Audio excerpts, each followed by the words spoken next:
پرچی آئی، حکم کے مطابق جماعتوں نے عمل درآمد کیا۔ جب احکام آئیں گے تو کیسے کہیں گے کہ نہیں مانتے؟ سب جماعتیں اقتدار کے حصول کی سیاست کر رہی ہیں۔ سینئر سیاستدان مصطفیٰ نواز کھوکھر کی پروگرام ووٹ پاکستان کا میں گفتگو، کہا اتحاد بحالت مجبوری بنایا گیا ہے، غیر مقبول فیصلوں میں نفرت زیادہ بڑھے گی، وقتی استحکام کے بعد سیاسی بے یقینی پھر لوٹ آئے گی۔ پرچی آئی اور اس پرچی کے مطابق جو حکم ملا اس پر ان جماعتوں نے عمل درآمد کیا۔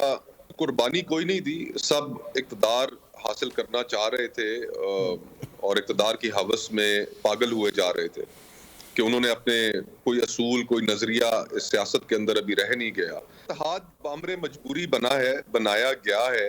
غیر مقبول فیصلے جب کر رہے ہوں گے تو ان غیر مقبول فیصلوں میں پھر نفرت زیادہ بڑھے گی۔ مومنٹیرلی ہمیں نظر آئے گا کہ سیاسی بے یقینی تھوڑی سی اس کے بادل چھٹے ہیں، لیکن پھر وہی باتیں اور وہی احتجاج، وہی چیزیں شروع ہو جائیں گی۔ شاید کچھ عرصے کے لیے تو ہمیں لگے کہ بے یقینی ختم ہوئی ہے، لیکن سیاسی بے یقینی پھر دوبارہ لوٹ آئے گی۔ سبسکرائب کریں اور بیل دبائیں تاکہ کوئی خبر رہ نہ جائے۔